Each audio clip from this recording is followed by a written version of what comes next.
Hello प्यारे बच्चों, नमस्कार। आज के इस लेक्चर में हम डिस्कस करेंगे integration of some particular functions. यह क्लास 12th के मैथ सब्जेक्ट का एक काफ़ी इंपॉर्टेंट टॉपिक है जो कि चैप्टर इंटीग्रल कैलकुलस से रिलेटेड है। इस टॉपिक के अंतर्गत कई सारे पर्टिकुलर फंक्शंस आते हैं जिनका हम प्रूफ करते हैं कि उनका इंटीग्रेशन क्या होता है और साथ में उनसे रिलेटेड बारी बारी से उनके एनसीईआरटी के एग्जाम्पल्स भी हम देखते हैं।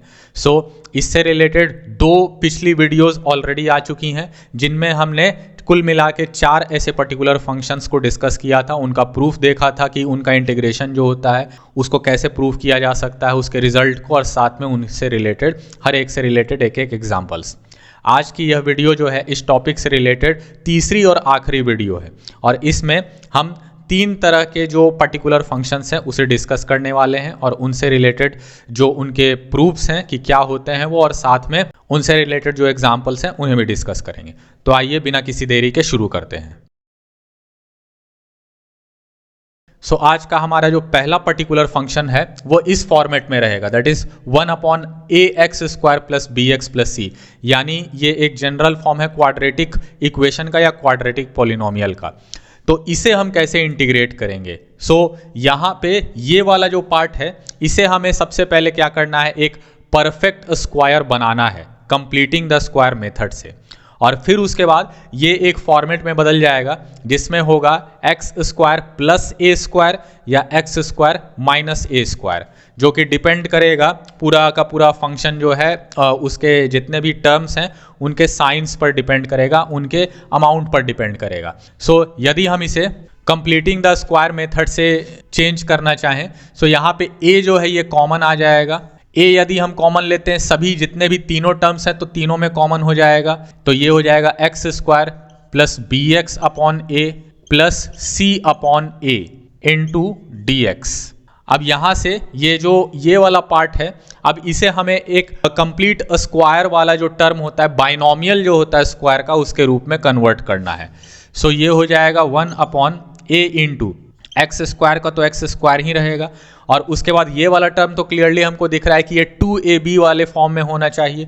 ये हो जाएगा 2 इंटू a जो है वो तो क्लियरली x ही है, और b जो है वो क्या होना पड़ेगा, ताकि bx अपॉन a आए उसके लिए होना पड़ेगा इसे b अपॉन 2a, तभी जो है 2 आप देख सकते हैं कैंसिल हो जाएगा और ये बन जाएगा bx अपॉन a।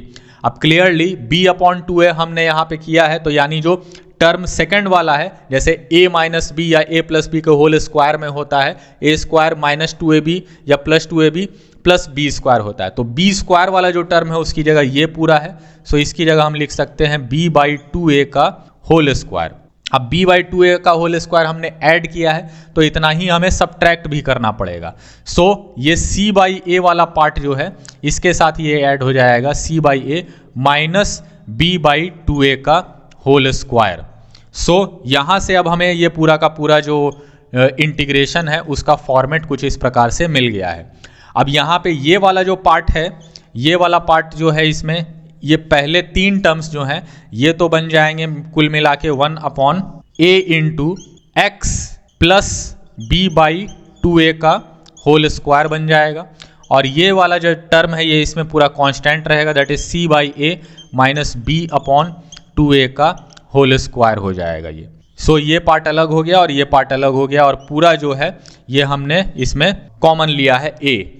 इस प्रकार से जो है हमारा अप्रोच होना चाहिए। हालांकि इसका कोई फाइनल इंटीग्रल रिलेशन जो है ये नहीं होगा, वो डिपेंड करेगा इसके बाद जो भी सिचुएशन बनेगा उसके ऊपर। तो आइए वो कैसे हम उसे सॉल्व करेंगे उसे हम अब एग्जाम्पल से समझते हैं। इस पर्टिकुलर पैटर्न पर आधारित हमारा जो सवाल है आज का, जो एनसीईआरटी एग्जाम्पल है, वो इस प्रकार से है 1/3x² प्लस 13x माइनस 10। हम देख सकते हैं ये पूरा जो है इस फॉर्मेट पर आधारित है। इसीलिए हमें इसी तरह से इस प्रोसेस के जरिए इसे एक कंप्लीट स्क्वायर बनाना पड़ेगा। हम इसे कंप्लीट स्क्वायर बनाने के लिए क्या करेंगे, इसे हम सबसे पहले तो यहाँ पे x जो है इसे केवल x रहने के लिए 3 कॉमन ले लेंगे यहाँ पे। ये हो जाएगा 1/3 कॉमन हो जाएगा x² प्लस, अब यहाँ पे 3 हमने सब में कॉमन लिया है, ये 13/3x हो जाएगा, और माइनस ये हो जाएगा 10/3 इंटू dx। अब यहाँ पे जैसे हमने पहले भी किया था परफेक्ट स्क्वायर करने के लिए, अब इसे हम परफेक्ट स्क्वायर करने के लिए क्या करेंगे, 3 जो है ये तो इजीली बाहर लाया जा सकता है इंटीग्रेशन के। सो ये हो जाएगा 1/x² प्लस, अब ये वाला पार्ट जैसे अभी हमने डिस्कस किया था कि 2ab होना चाहिए। सो 2 × a तो x है और b जो है उसे क्या हमें लेना पड़ेगा, उसे हमें लेना पड़ेगा 13/6, ताकि ये कैंसिल होके 13/3 × x हो जाए। अब हमें यहाँ पे पता चल गया कि बाइनोमियल जो है स्क्वायर वाला उसका सेकंड टर्म होना चाहिए 13/6। सो इसी वजह से हम 13/6 का स्क्वायर यहाँ पे ऐड करेंगे यहाँ पे स्क्वायर के रूप में कंप्लीट करने के लिए, और उतना ही हमें सब्ट्रैक्ट भी करना पड़ेगा ताकि इसकी वैल्यू जो है वो सेम रहे। और ऑलरेडी यहाँ पे 10/3 भी है तो 10/3 सब्ट्रैक्शन में है तो इसे हमें सब्ट्रैक्ट भी करना पड़ेगा, और dx जो है उसे हम ऊपर यहाँ पे लिख सकते हैं। सो ये हो गया 1/3 × अब ये वाला पूरा टर्म जो है, पहले 3 टर्म्स, इन तीनों की जगह हम लिख सकते हैं dx/x प्लस 13/6 जो है इसका होल स्क्वायर ये हो जाएगा a² plus 2ab plus b², a plus b का होल स्क्वायर। और यहाँ पे ये दोनों टर्म्स जो हैं इन दोनों को यदि हम सिंप्लीफाई करेंगे सो ये बन जाएगा 169/36 माइनस 10/3। अब यदि इसे हम फर्दर और सिंप्लीफाई करेंगे तो ये हो जाएगा 1/3 integration of dx divided by x plus 13/6 का होल स्क्वायर, और माइनस ये हो जाएगा यहाँ पे यदि हम 36 एलसीएम लेते हैं सो ये 169 और ये 10 × 12 दैट इज 120, 169 एंड 120 ऐड होने पर ये दोनों बन जाएंगे 289 माइनस में। सो 289/36 हो जाएगा ये फाइनली, 289 17 का स्क्वायर और 36 जो है 6 का स्क्वायर। सो अब ये यहाँ से फाइनली हमें मिल गया dx/x प्लस 13/6 का होल स्क्वायर माइनस 17/6 का होल स्क्वायर, इसका इंटीग्रेशन।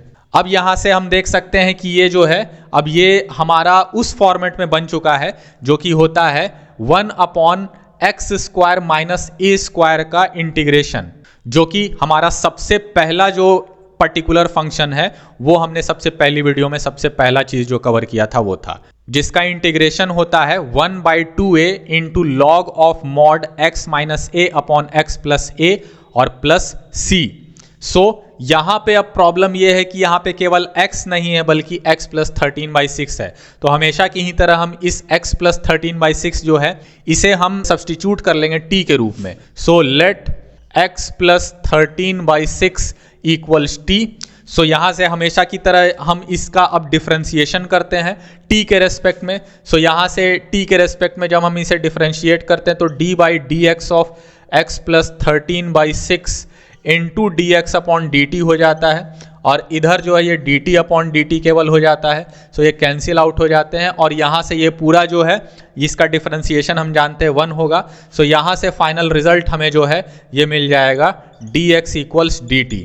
सो dx और dt जो है इसे हमने यहाँ पे सब्सटीट्यूट कर दिया है। सो यहाँ से ये वाला जो पार्ट है ये अब बन जाएगा 1/3 integration of dx divided by x plus 13/6 का होल स्क्वायर की जगह हम t² लिख सकते हैं। सो ये बन जाएगा t² माइनस 17/6 का होल स्क्वायर, और dx जो है इसकी जगह हम एलिमिनेट करके इसको या सब्सटीट्यूट करके इसकी जगह हम 1 और dt लिख सकते हैं।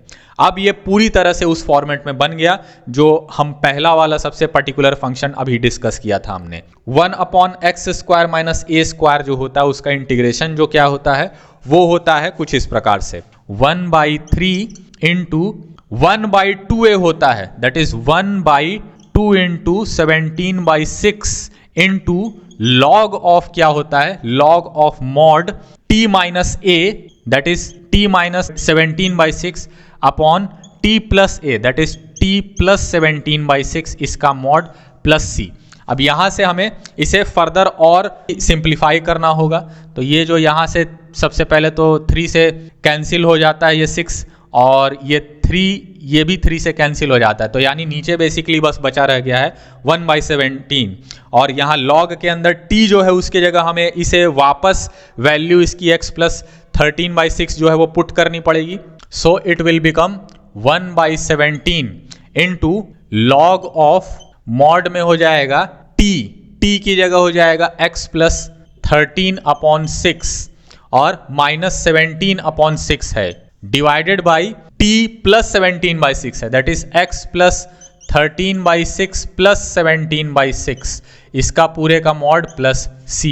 सो ये हो जाएगा 1/17 into log of x plus 13 minus 17 that is -4/6 हो जाएगा ये, divided by x plus 13 plus 17 that is 30/6, ये हो जाएगा और इसका mod plus c। So 1/17 into log of ये 2/3 हो जाएगा, सो ये हो जाएगा x minus 2/3 divided by x plus ये 5 बार कैंसिल आउट हो जाएगा तो x प्लस 5 का मॉड प्लस c। इसे फर्दर यदि हम और सिंप्लीफाई करेंगे तो 1/17 इंटू लॉग ये हो जाएगा 3x माइनस 2 और डिवाइडेड बाई ये 3 जो है ये नीचे मल्टीप्लाई होने पर 3 into x plus 3 into 5 that is 15, इसका मॉड हो जाएगा प्लस c। तो ये हमारा फाइनल आंसर हो जाएगा इस क्वेश्चन का।